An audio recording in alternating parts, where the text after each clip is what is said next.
Obligatory podcast intro. Hello and welcome. This is Flipping Pages with Matt and Adam. I'm Matt with my co-host Adam, and this show is where we take all 96 letters of the alphabet, we put them in a square glass pen holder, we each draw a letter and then pick a comic that begins with that letter. I don't know his, he does not know mine. Spoilers ahead for these two.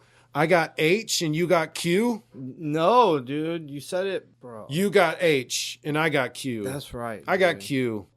H was a treat this time. I had a bunch to choose from. This one was I kind of just because I thought it was gonna be funny. Yeah. And it really wasn't that funny. Like they tried a little bit to have some humor in it, but it's called Helen Killer, like Helen Keller, but pronounced killer. But killer? Yeah, get it. From Arcana Comics, 2007, created by Andrew Kreisberg and Matthew Rice. The writer was Andrew Kreisberg, and the art was Matthew Rice. Like I said, this came out in 2007. It's like black and white. It looks like just a comic page that's been inked in. Okay. So it looks dope. The art's really good. It is the setting is 1887, and we see Helen Keller as like the normal story. She's a little kid. She's deaf, blind, and whatnot. Her teacher comes there. They do the water thing. She learns to sign, and now she's going to school. Mm-hmm. This is like a time skip. Starts in 1887. Now she's in college. She's going to college with her nurse. What does she call her? Her name is Miss Sullivan, but like she calls her nurse or something. Teacher. No, she just calls her teacher. Okay. So Miss Sullivan is teacher. They're at college, and they're just in a big lecture hall. They're just in a big lecture hall. It's being translated. Miss Sullivan is translating for Helen. So they go to a bunch of classes, and whenever they leave, they're done with the classes. Miss Sullivan starts talking to Helen like, "What's going on? You were acting weird all day, blah, blah, blah, blah." Yeah. But she didn't hear her because she's deaf. So she can she can put her hand on your face to read your lips, or if you know how to sign, she'll do it in her palm. I figured. That was a joke. But you'll see, because she actually ends up. You'll see. Oh, what? She ends up. This goes places, bro. It's called Helen Killer, for God's sake. So I was just thinking of a deaf and blind John Wick, basically. But... Yeah, you're basically there. Nice. Basically. But it gets wilder than that, because if she was just... You'll see. She's walking down the street holding her teacher's hand, and all of a sudden somebody comes up and snatches Miss Sullivan away. Helen instantly knows something's wrong, and she goes over and she clicks her glasses. She's been wearing like these special black lensed glasses the whole time. Yeah. She clicks them, and then all of a sudden... a group of 3 guys with weapons comes into view. Now she can see, and now she can hear, and that's just not it. You're like, oh, now she's going to be like a badass John Wick because she can see and hear. Kind of like Daredevil. Yep. And then it's like, no, it's past that. She gets like power from the heart of the universe. So she's a superhero levels of strength. We see Helen just dismantle these 3 ruffians who are attacking her. You see that she can like flip through the air like Deadpool almost, or just more than John Wick. She's like a superhero level. Yeah. Like and, Daredevil. Yeah, way beyond Daredevil. Like Deadpool. Yeah, more like Deadpool. All the action in this comic is top notch. Yeah. Yeah, so the artist Matthew Rice, absolutely. I've heard this name before. He's not super big. This name you say, I don't know. I might have. I feel like I have. He's not super big in comics. He's done stuff, but he's not super big in the comics. Maybe I know the guy. Yeah, possibly. I went to school with him, Matthew Rice. Good dude. So all the action has like full black backgrounds or like solid white backgrounds. So it's not detailed backgrounds. It's everything's stylized whenever she's wearing the glasses. Okay, that's cool. It looks really cool, and she can see the aura of people whenever she puts on the glasses, which they're like monocular or something like that. Mm-hmm. They let her see people's souls, basically. So she can tell if somebody's evil or about to commit evil. She sees it as like a black ink spreading away from them. Oh, shit. Looks really cool. Yeah. And if you're a good person, she sees like a blinding white shining light behind you, almost like a halo. Almost. Yeah. So whenever she uses these glasses, she's a superhero. She can see aura. She can see souls. She's like advanced superhero back in 1901. Yeah. So all of this story basically takes place in 1901. She kicks their ass, and as she's finishing kicking their ass, the teacher's there, Miss Sullivan, and then a bunch of dudes in suits are there, and you find out from what they're saying that this was a test to see what Helen could do. See how your teaching's coming along. Yeah, basically, because people heard about her being a badass, but nobody had seen what she could actually do. Oh, wow, okay. Yeah. These glasses, I'll bring it up now, might as well. These glasses were actually designed by Alexander Graham Bell, and he created these glasses, and he's in this like whole comic. He's like one of the main characters. He's like, he knows about a bunch of like spiritual crap, and he knows how to make machines and shit, and so like he's kind of like Q. He's like Q for her. Right. So we find out all these guys that were watching this test were from the Secret Service. They're there for a very specific reason, and it's kind of funny. They're worried about William McKinley being assassinated. They know that there's some sort of plot happening about William McKinley and that he's going to be assassinated. And they want to use her to use her soul search so she can look in the crowd and find the black goo emanating from an evil person, and then they could stop him. So that's actually a kind of cool plan. I thought it was going to be like you could just jump in and kill him, and like you're a badass, so you could just jump in there and shank him or something, right? No, they were actually trying to use her like secondary sight ability stuff. I was like, that's cool. That is cool. They're like, we want you to come and be a asset for McKinley or whatever. Come with us. So they have this big handsome guy who's part of the Secret Service there, kind of acting as like the like sugar in the deal. And so he starts flirting with Helen and whatnot, and he convinces Helen to join the... Oh, they're going to honey dick her. Exactly. I didn't want to have to say it. I said it for you. 100% what's happening. Oh, honey pot. It's honey pot. Yeah, but it's the opposite. It's still a honey pot. Whatever. But he got a dick. So yeah. He's going to honey dick her. So... Will you help us, Helen? And then she just... Because she didn't hear. She didn't hear or see anything. I made it again. I made the same joke again. At least I got it this time. So they agree. They're going to go with the Secret Service. They're going to go protect McKinley. Right. So now we see the bad guys. We actually get a lot of view from the bad guy side. There's the main bad guy is Elisha Gray. Elisha. Elisha. Cool. So Elisha Gray. Alicia, maybe? Yeah, I'm not sure. He's like a foil to Alexander Graham Bell. He's like his opposite, just an evil scientist, where Graham Bell is portrayed as like a super noble, nice, good guy. Oh, like Edison and Tesla. Yeah, but with this good guy and a bad guy. Yeah, exactly. Right. Which we all know who's who. Yes. So that's who we don't have to tell you. Yeah, right. That's who's orchestrating this assassination. Elisha? Yeah, Elisha Gray. Okay. So he's got a lot of people between him to carry out plans so he doesn't get in trouble. There's a bunch of espionage type stuff that happens in these comics. Okay, he's like a mob leader. Yeah, he doesn't want to go. He doesn't like go in and do the shit. Yeah, he hires people, pays them. Got it. He gets insulation from the law. And so we get a bunch of hijinks with our crew, Blaylock and Helen and Miss Sullivan. We get a bunch of like bonding between them on their way to go protect McKinley.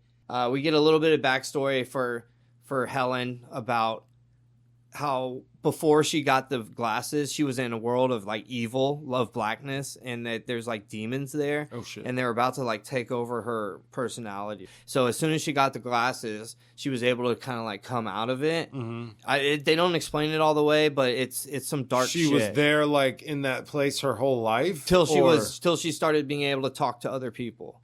Okay. Because she was just in blackness till she was 6 or whatever. And then she was still in blackness for a long time, but she could at least communicate with people. Right. So then whenever she finally gets the glasses and she can actually talk to people and like converse like for real, she loses that even more. She's not really connected with the evil blackness anymore like she used to be when she was a kid.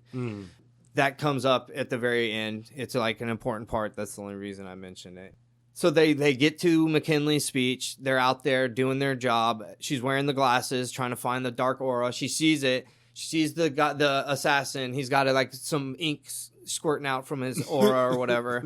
That's what it looks like. It looks like ink thrown on paper from like a squid or what do It'd they be call them? cool if evil people really did that. That would be an amazing. It'd be like, dude, what are you about to do, bro? What? Yeah. What is this? What's all this ink? You about to kill somebody? Yeah, dude. Gross. Ugh. You're about to murder someone, aren't you? That's that'd be cool. That'd be super helpful. Yeah. Chicks are jogging in the trail in the morning, Yeah, see yeah. a bunch of ink floating around, Yeah. like, nope. Turning around. Or if she sees a person with a bunch of light coming out, and then she's like, "Oh, it's just a cool dude." It's just a dude chilling. Yeah, I get yeah. that. No evilness. Yeah. But, dude, I bet you people learn to manipulate it. I'm all chill until I'm ready to murder you. Right. Well, that's she get whenever she wears the glasses, it makes her want to hurt people. Oh, really? Okay. Yeah. So it adds to her like strength and her durability and everything. She gets stabbed through the stomach and lives like fine. Yeah, that's Helen Killer, dog. So while she's wearing the glasses, she's like superhero, but Yeah. she has to take them off because she can't wear them all the time. I assume she couldn't wear them consistently. Yeah. That's They have to have a Yeah. a foil. yes. Her kryptonite, basically. So they're at the speech. She sees the inkiness. She yells at Blaylock, "Hey, that's the guy right there." He goes to try to stop this guy from assassinating McKinley. And she sees a way big, like a building's worth of ink coming from the back of the crowd. So she sees that's like a real threat. Not the assassin only had like a little ink. This is like multi-story buildings worth of ink. So she starts chasing that, and it's like a cool series of panels. That a lot of good motion and conveyed in it. So she gets to the place where the guy with all the extreme ink is, and she sees that there's a bunch of like cult members down in this building stealing something. It's called the Mercury Engine, and the guy with the super bad ink is there, and it's like one of the main bad guys. Now she sees the whole group of the cultists, and a guy sneaks up behind her, and he's about to kill her. They start fighting. They fall down into the main. Yeah, it is the main guy, Elisha Gray, that she followed.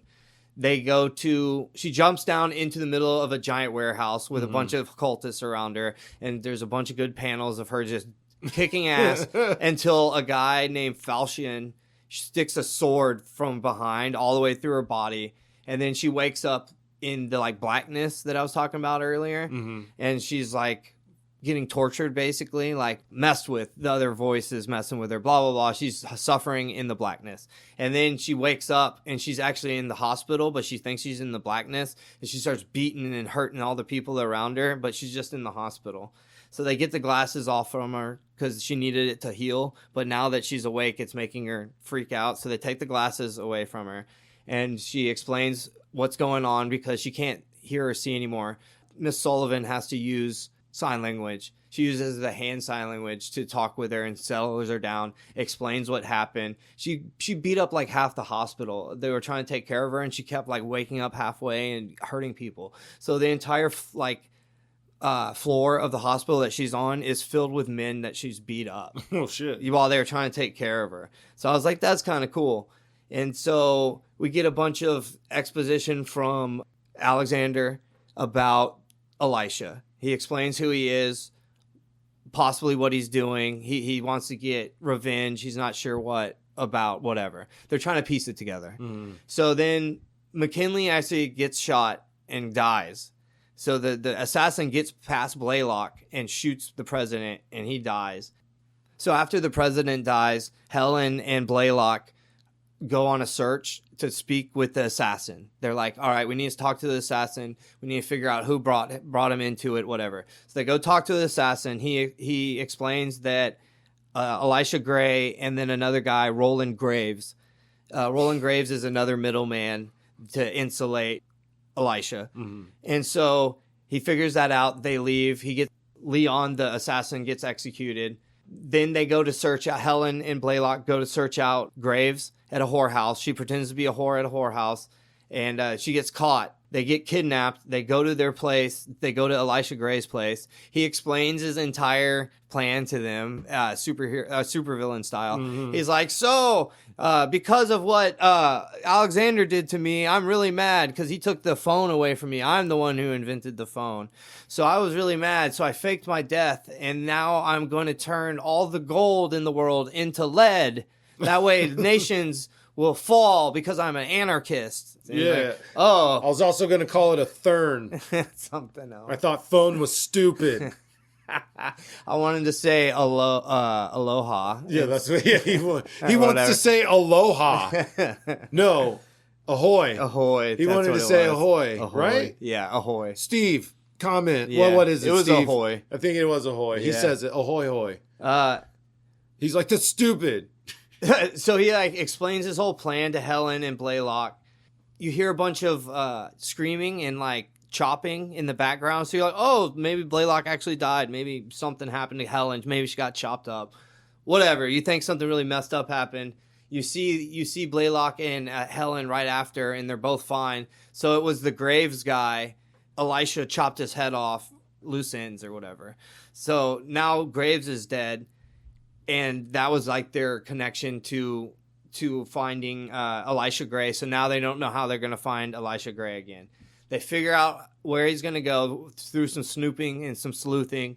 And then they have to use airplane before airplanes. That's called like a sky kite or something. It's kind of dumb looking.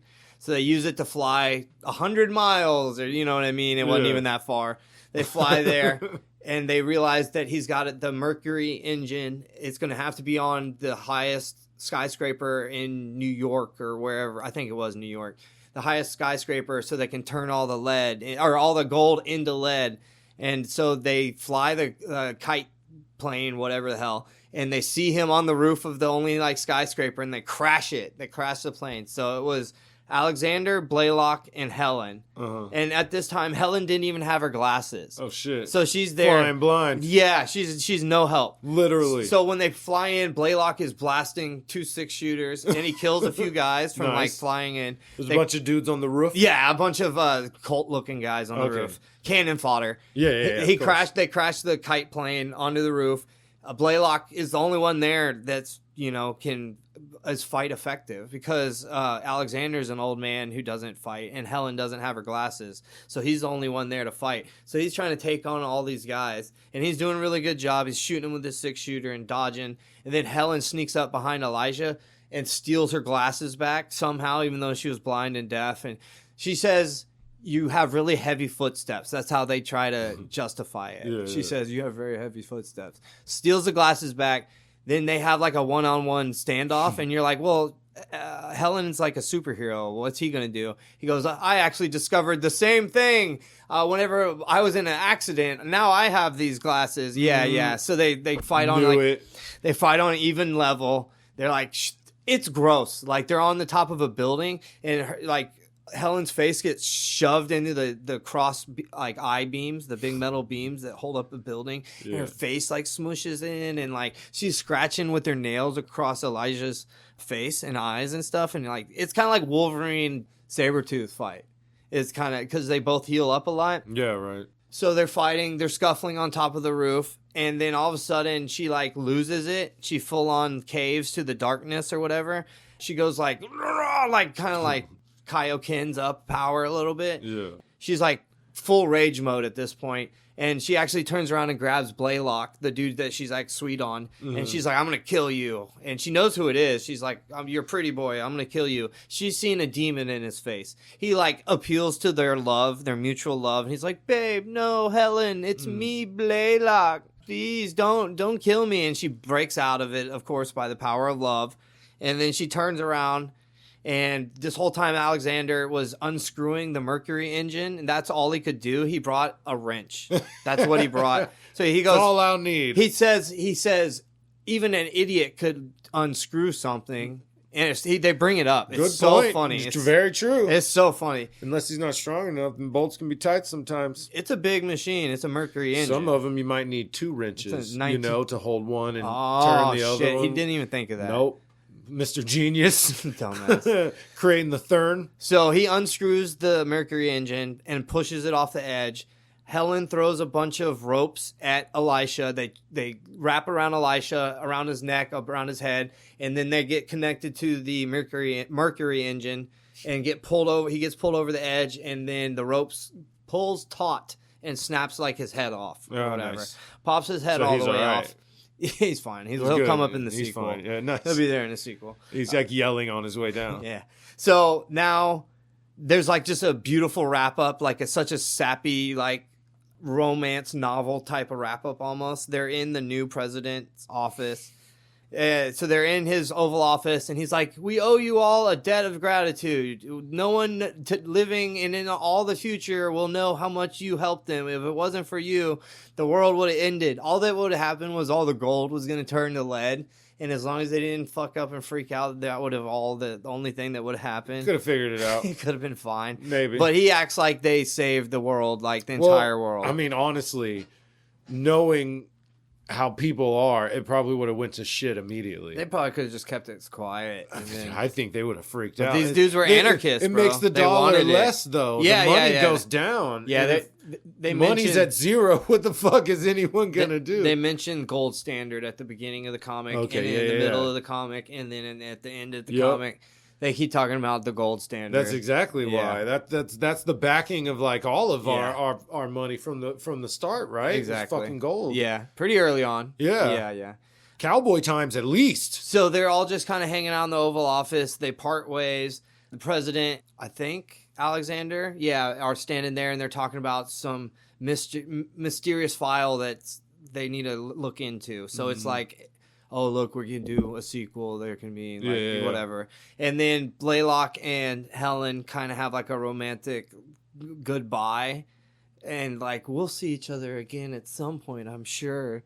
And then they just kind of split up, and she goes back to college, and he goes to be a Secret Service agent. We'll see each other again. And she that's goes, it. No, we won't. I can't see anything. Because I can't see. So her glasses got broke. By the way, I thought she should have stole dudes off his head before he got. It was like mixed a up with the rope. monocle. It was like less. That's cool. Whatever. This comic was 4 issues. It was fun. It was by Arcana. Came out 2007, and was the ink drawings and the inking was done really well.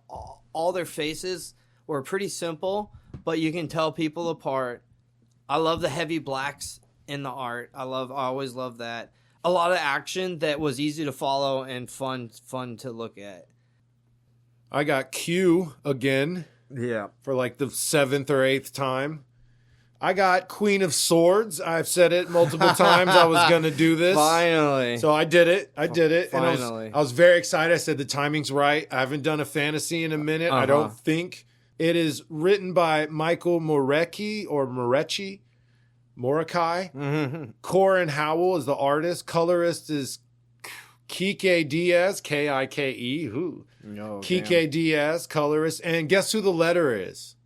It's he comes up all the time. Jim Campbell. The letterer. This dude is like letterer god, apparently. Across boundaries. I think his name has come up the most on this show. I'm not even joking. Yeah, you do letterer. I don't ever do letterer. Well, if it's there and it's next to the writer in the same font and shit, I'll do it. But once it gets all little, those guys don't get talked about. This came out in 2023. Now, this is I guess like a spin-off of a comic called Barbaric. It is a fantasy world. And there's a guy named Owen, and he has a talking axe. That's what Barbaric is. Okay. You don't have to know anything about Barbaric to read this. Mm-hmm. It is a very well done introduction into that world, and you really don't need to know anything. If this is your first entrance like mine, it's fine. Okay. I even looked it up. They're like, no, you don't have to read the other stuff. It does help though, builds a bigger world. Obviously, do all the same shit. So this story is about a barbarian woman named Deadheart, an assassin woman named Ka, and then a witch named Sarah. Now they are already together, and this story does not hold your hand. There is backstory, but it's dropped in like one-off sentences. You find out through dialogue that the barbarian Deadheart has died already and went to hell and came back. Oh shit. They don't show it. It's not in another comic book. It is only in these few lines where they're like, you're going to die. She was like, not the first time. You shit like that, right? The assassin has storyline that's already happened that you don't get anywhere else. So it's really well done in that aspect. I found that super compelling and interesting that I'm like, man, the way they're talking about the world was extremely well done and intriguing. Very tight. Well done. Like the writer is not big exposition, but you get it. Yeah. Through 2 sentences. Yeah. Okay, cool. I don't need 3 pages of a flashback. She died and went to hell. Got it. She mentioned it 3 times. I understand now. It's not bullshit. Yeah. So Barbarian, or Deadheart, the Barbarian, she has a talking sword as well, and his name is Gabar. I'm not going to go into their whole relationship. He hates her. He wants her to die because he wants to go somewhere else. Throughout the whole story, he realizes she is Billy Badass. She's a fucking beast, monster. And by the end, he's like, you're awesome. I'm rolling with you. Let's do this. So just realize that throughout this whole story, she hates him. He hates her and then loves her by the end. Okay. Now, the other women, Ka, she does not like Sarah at all, the witch. The witch piped up and mentioned something about they're on a pirate ship. They're looking for gold. She says something about it. And the assassin woman, Ka, she's like, jumps down her throat. Hey, no one's here for your fucking commentary. Be silent, pretend you're not here, do your one job, and then fuck off. Okay. They have beef already. Yeah. The witch is like, do you want me to just say that you're strong and just get this over with? Like, you fuck off. Yeah. I was brought here to do a job. The barbarian woman punches through the wall and pulls this rope. The ship opens up on the floor, right? A big cage opens. They go down there, and it's just a big-ass pile of gold and jewels. Nice. So they're like, this will fund our adventure here. And as she's looking at the gold, she thinks to herself, oh, I wonder if, and then a big ass pirate ghost pops up. And he's like, I summoned my crew. So a bunch of other ghost zombies pop up and they just start scrapping and they just kick the shit out of all of them, right? That's awesome. So they say the ship captain won't die until he is separated from his ship, which is going to keep him basically in this state forever. Okay. So it'll always be cursed. He'll always be there. And he'll always summon his ghost zombie crew to fight. So they tell the witch, all right, separate them. That's what you're here to do. The barbarian woman is so sweet. She's like, you got it. I totally believe in you. And the assassin woman says, you are worthless. And she's like, don't call me that. And dude, her shirt rips. There's like chains going through her and around her, coming out of her. It's sick. Oh, that's awesome. Yeah, dude, she looks dope. Here, check it out. This is the chain shot. I was showing you. She looks like Cro-Magnon Spawn or something. It looks cool as hell. So the chains start going through these pirate crew. They're like ripping the faces off. Super brutal. Barbarian woman's cutting people in half. She's like, I told you, I knew you could do it. Yeah. Separates the captain. It's all over. Shakes her hand, tells her good job. The assassin's still talking shit. You just saved yourself, right? So we get in the backstory of Sarah. She was a witch, but she wasn't born that way because a lot of people aren't. It's super rare. But she chose this life. When she was first turned into a witch, she like conjured spells, talked to dark spirits, had sex with dark spirits, conjured, all types of stuff. It got really bad when she joined a coven. And the other coven members basically just wanted power, just dark, dangerous power, and they wouldn't stop until they got it. So knowing that she couldn't fight these witches, and the leader of them was her sister, who's always been better at magic and everything than her, just always better, more attuned, more everything. She couldn't do anything, couldn't stop him, so she just ran away. Her sister is telling her, run, I'm a part of you, I'll always be a part of you, go ahead. Sarah goes and moves into a cabin in the middle of nowhere forever, separated from the world until one day this woman shows up. Her name is Soren. And they go into like her whole backstory later. Okay. They'll explain what she's doing, just showing up on her randomly. Kind of the only flashbacks. The 3 girls in present time are walking through town. They have to go pay the guild. They have to go check in so they don't get messed with. And while they're down there, the witch and the assassin are kind of getting to know each other a little bit better, building their relationship up. The barbarian is in the bar, and they're already getting kicked out. And she ends up throwing the dude through the wall. And the other girls are saying, we need to get out of here. And she said, nonsense, 3 beers. She asked everyone, do y'all want me to leave through the hole I just made in the wall when I threw that guy? And no one said anything. So she was like, see, we can sit down and drink. She's awesome. Yeah. I love her character. She's incredible. So this is where they drop a lot of exposition. It's really all you get. They're going to the Citadel. They're going to obtain this magical orb that'll help them weaken Doxin. Doxin is a powerful witch. That is her sister. They don't necessarily know that yet. She obviously does. Okay. They're going to kill Doxin, weaken Doxin, and kill Gladius. That is the orc who killed Deadheart. Gladius is working with Doxin. They both got beef, so let's go get the orb and kill them. That's why they're working together. That's it. Okay. Gotcha. They ask, what's up with this orb? Don't know. It's magical. We just need it. And they're giving her shit. Come on, you need to explain stuff. We need a better answer. Right. She kind of goes into her... I don't think she's explaining this. More flashback with her and Soren and the girl that showed up one night. She's telling her, okay, you're magic. Just don't be magic. You're going to get found out no matter where you go. Yeah. And you know what happens when you're a witch. You can't... Just don't be magic. And she tells her, I can't help it. I can do stuff with like a single word. With that, Sarah kind of freaks out. That's obviously super rare. She was about to get assaulted by all these dudes, and she said vanquish, and they all just disappeared. Oh, wow. And she tells her, how long have you been like this? And she said, I think I was born with it. So Sarah, damn it, their names are very similar. Sarah flips out. She's like, holy shit, super rare. This is like a unicorn, even in this world. Right. The sister now, Doxin, she has implanted herself magically in her sister's head. Okay. She is able to talk to her. Okay. And she is just absolutely loving this girl. You need to get her before she figures out what she is and how powerful she is. Get her to me. Sarah's freaking out at this. Go away, get out of my head. Punching shit, trying to get her out. Okay. Sister disappears after saying, I'll come get her myself, right? So the next day they're at the Citadel. The present time, the witch is doing magic on the guards. The barbarians kicking the shit out of everyone. The assassins running through. They make it into like a marketplace. They cover up, they're hooded up. They start walking around and the witch notices like, no. This isn't right. Something's going on. This is a trap. So she does some magic hullabaloo and she sees like destroyed buildings and just dead bodies all over this little market. Only townspeople and guards, though. No dead bodies of this enemy force. So this is just a massacre, like decimation.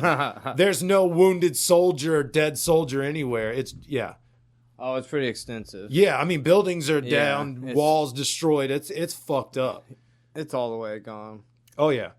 So they get to this tower and they go, oh, shit, I know who did this. Sarah knows who did this. And they go, it's the guardians of this orb, or they're guarding the orb. And when she looks up, it's a tall tower, and it's just covered in these things called Zekins. Zekins, Xeken, Zekins. Okay. But they look like xenomorphs. Oh. But instead of the oblong head, they have big triangle heads. Oh, shit. Okay. Yeah, dude, look at them. Let me see. And they're fucking jacked. Oh, I think these things might fuck up a xenomorph. Yeah, they look pretty cool. They're super dope. So then it's just these ladies just fighting these things. It's super awesome.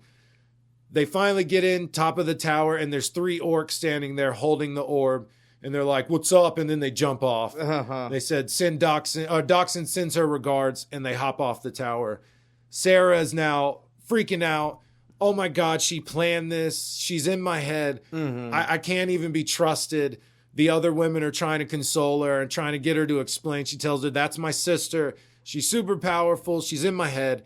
She can essentially control me. Yeah. Manipulate me. She planned all this. She needed us to do all this stuff so she could get the orb, yada, yada. Where are they? Deadheart, being a sweetheart that she is, she's like, where did they go? She does some magic and they open up the portal to like the pestilent lands. Oh, shit. And they go, she went there. It's full of monsters. We're going to fucking die. But Deadheart puts her hand out and she's like, well, let's go. The orcs are there. That means your sister's there. And the people that can help you save Soren are there. Okay, so we gotta go. Yes, yeah. So she's like, fine, if we're all going to be stupid, let's be stupid together. Even the assassin showing the witch some love. Yeah. We got this, we got each other's back. Let's make damn sure none of this bad shit happens. Let's go. Hell yeah. So they all jump in. Now, like always, this is 3 issues. That was issue 1. So now we start getting backstory with this Soren character. I'll go over it real quick. She shows up one night, says she's been born with magic, can do shit with a single word. Sarah takes her to this cave and tells her, you need to go in there. It's some magic business. You need to figure it out. She tells her, you need to learn how to defend yourself. You will learn it in there. You'll learn. Go, go, go. Kind of like Star Wars when he sends Luke in there, right? Yeah. It comes back to it a little bit later, but that's where they're at in the flashback. Present time, they're walking through the pestilent lands. They come across these giant, like, pterodactyl monsters. Start fighting them. You get more stuff between her and the sword. And the assassin woman, Ka, she falls off. Sarah saves her with some chains and then goes hard, rips some birds' heads off. And then she, like, passes out. She can hear her sister in her head, and she passes out. We go back to the Soren stuff. She's in the cave, right? She meets this little hunched over witch woman, and she's like, got a cauldron making some witch goo or juice or whatever the hell, some witch's brew. Witch juice. The little witch lady tells her there is a master, and he rejected Sarah, but he will accept you, and you need to know about this. I'm not surprised that Sarah didn't tell you about any of this, but go in there. You got to get the sacred ink. That's what they tell Soren. Okay. This is your test. Sacred ink. Sacred ink. She goes, where am I supposed to get it from? And it's this giant monster, bigger than anything we've seen so far. Okay. Fucking huge. Yeah. 30 feet, just towering over her. And she just says, holy shit. So now we see Dachshund kind of floating around in Sarah's mind. Like being real evil about, I want you by my side. You're still my sister, but I need her. I need her. Just join me. Just fuck all this shit and join me, right? Yeah, so she can help her get her. Yeah, and just torturing her sister in her head. She wakes up screaming. They have another talk about kind of backstory. The assassins deal with her parents and this race of people she just hates.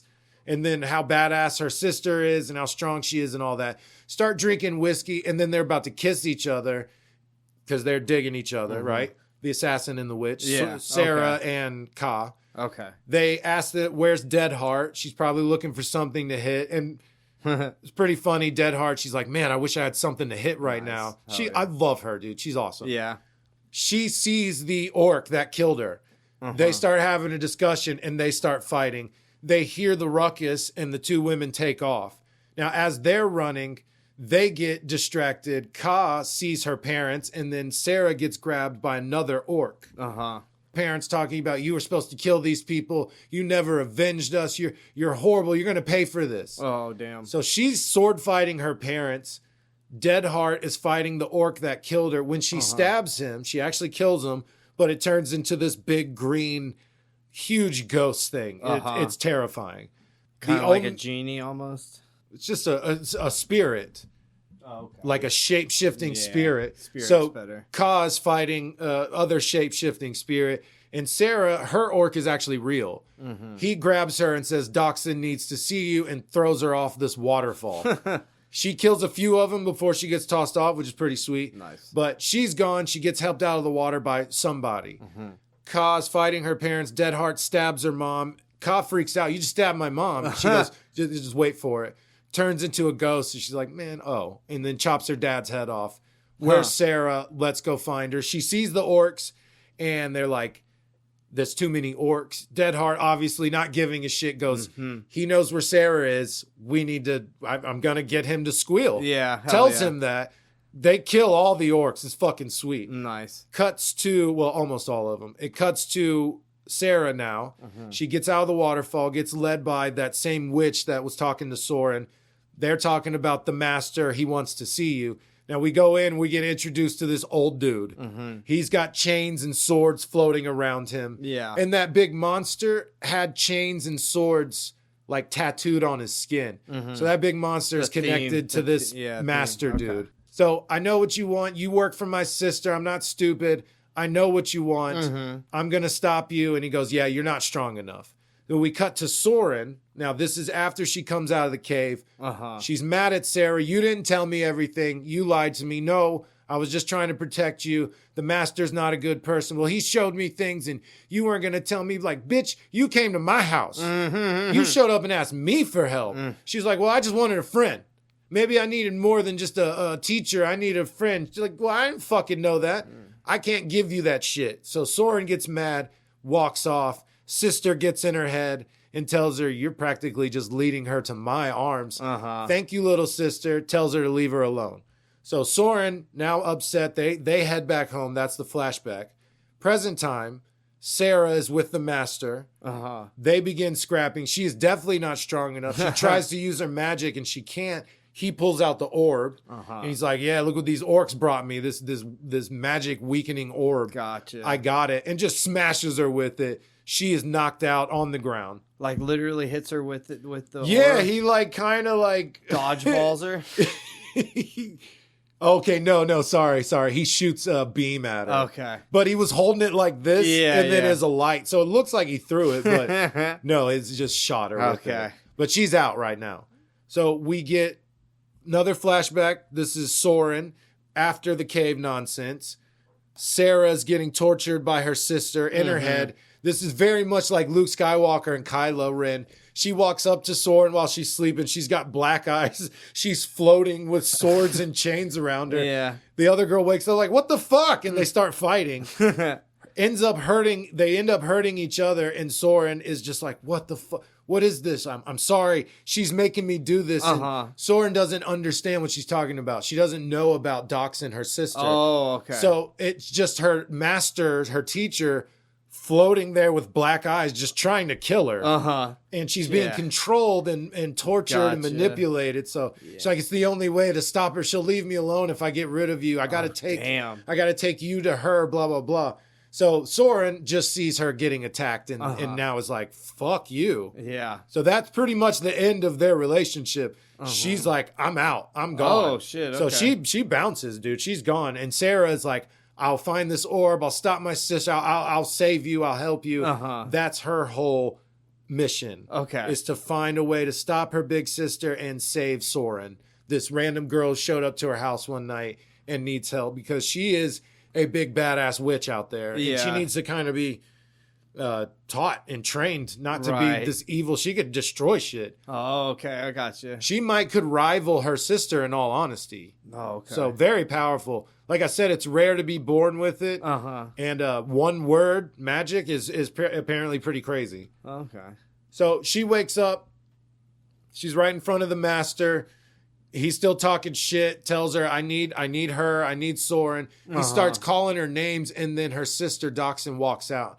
And she's like, watch your mouth. That's still my sister. She belongs to me. So now Deadheart and Ka are looking for her. They find the orcs. They start fighting them. They're running around. Where is she? Where is she? Like I said, they killed them all, but they find the main guy.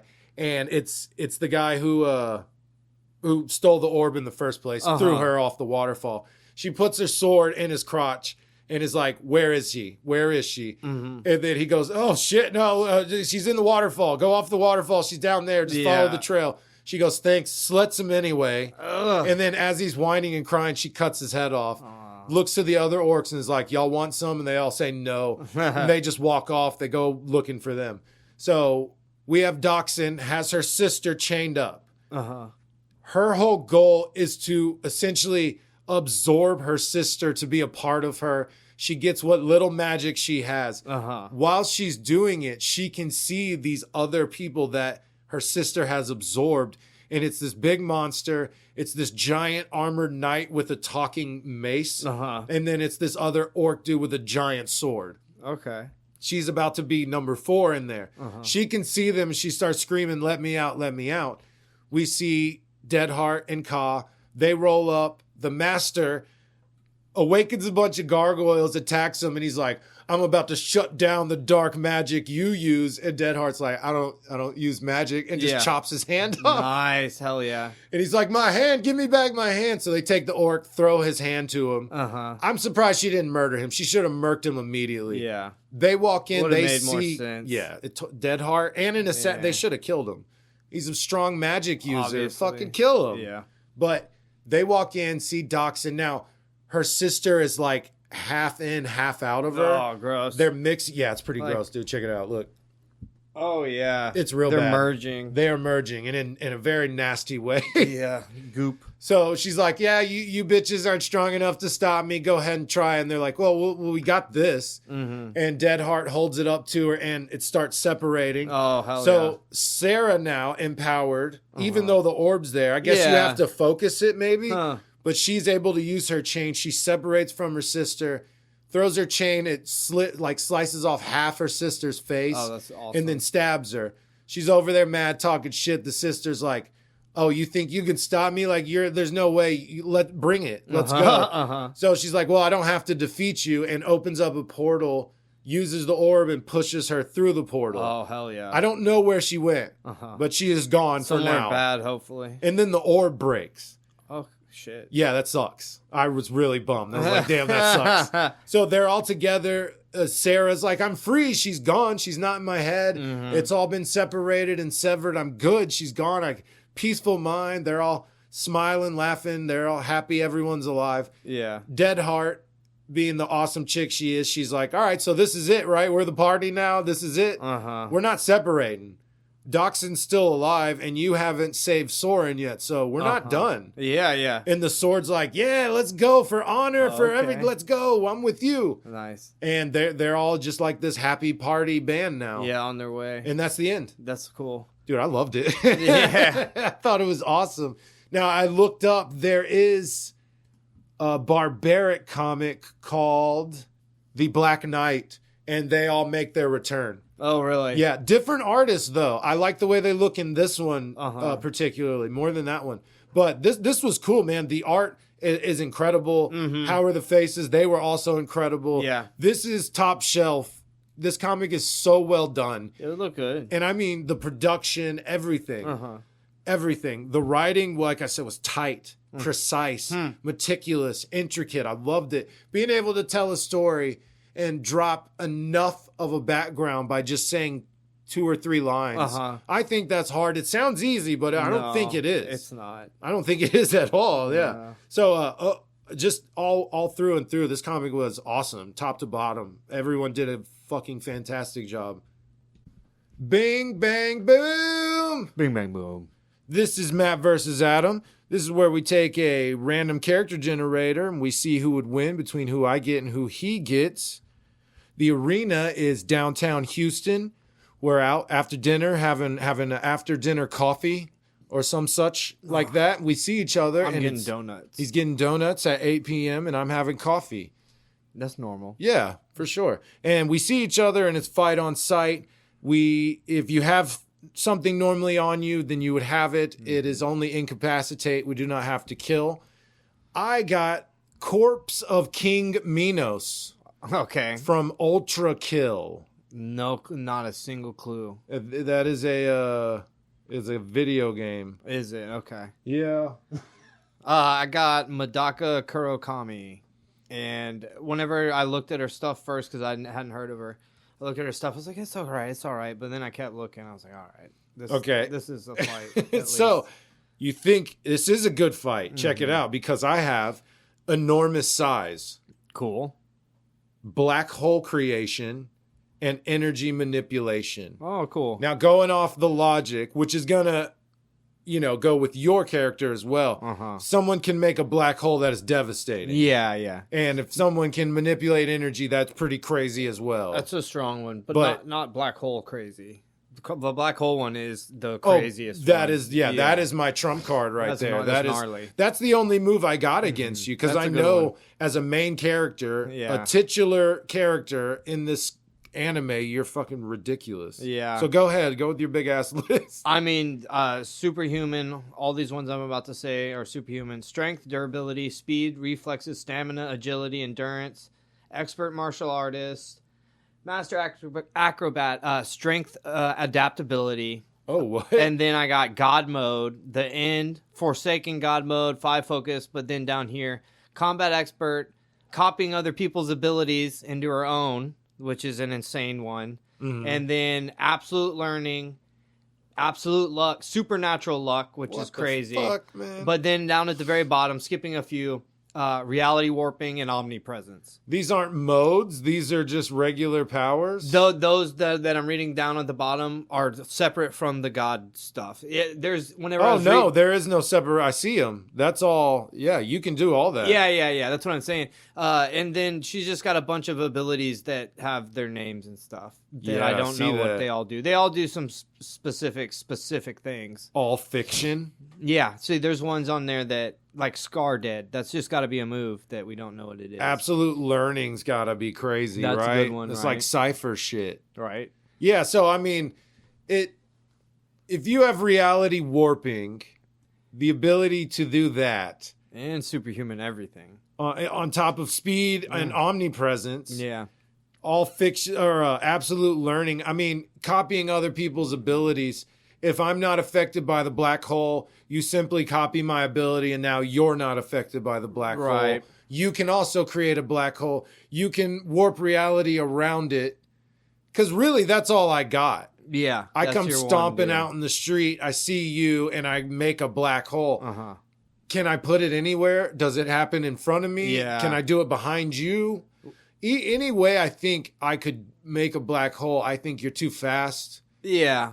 And I'm just one step above you, basically. She's just got so many different strengths. It's kind of crazy. Yeah. The adaptability stuff is what is fine. That's kind of like how Darwin should be. Just essentially unbeatable. Right. I mean, if you're that strong and fast, maybe you don't get sucked in immediately. I mean, what are we talking? If I did a real black hole, everyone dies. Dead. Yeah, exactly. Then we tie. Yeah, but true. Comic book, stupid fight, hypothetical logic destroys the 2 blocks, right? Yeah, exactly. Our 2 blocks of Houston are just in a void where you can destroy it all. But yeah, no, I think you take that. Just a sheer amount of nonsense because you're a main anime character. Yeah.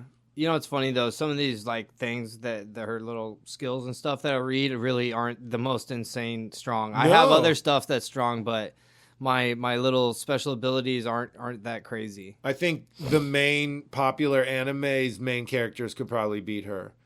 But the way we say do reality warping. If you can warp any kind of that's insane. Yeah, you're basically guaranteed to win. Yes, that's how I think about it. Yeah. And if you really have the ability to copy shit and then what was it? Absolute learning. I don't know what that is. Is that like Meteor Man? Yeah. Could she touch a book and be like, I know quantum physics now? Yeah, I didn't see it on the wiki. I looked it up on AI and it said, yeah, the corpse gets his ass kicked. He gets obliterated. Continent level husk capable of summoning destructive black holes. She operates on an entirely multiversal level. Nice. Her reality warping and physical prowess allowed her bypass all of Minos' defenses instantly. Nice. So yeah, you come out, see me, slice over. Cool. Seems like it, even if I am making black holes. Yeah. Which, if you don't think so, you think he would win and you can make a good case, hit us up. We will go back and change points if we have our minds changed. I'm just some hot chick, too. Like, I'm a super hot chick. Is my Be careful, she might be like 15. Fuck, you're probably right. That is 52 to 47. Catching up, big guy. All right. Yeah. How's it feel? Dick. You won, but it's not hopeful, is it? Still feels hopeless, right? It's the beginning of a comeback. Because I'm so far ahead. Beginning of a long. Good job, Adam. Long That's me comeback. Way ahead of you, turning my head and being like, good I got job all that on your space win. to get running. This is gonna happen back and forth as long as we do this shit. Yeah. All right, we are on Instagram and TikTok at Flippin' Pages 24. We're on Facebook at Flippin' Pages with Matt and Adam. New episodes release every Thursday on all platforms and YouTube. New episodes of The Dollar Bin release every Monday on all platforms and YouTube. Best way to support us, follow, like, subscribe, comment, rate, review on YouTube, on the socials, and on the podcast platform of your choice. If you've done that, we appreciate it. If you're just listening, we also appreciate that very much. That is the episode, I believe. You got anything else? No. Y'all have a good one. Bye.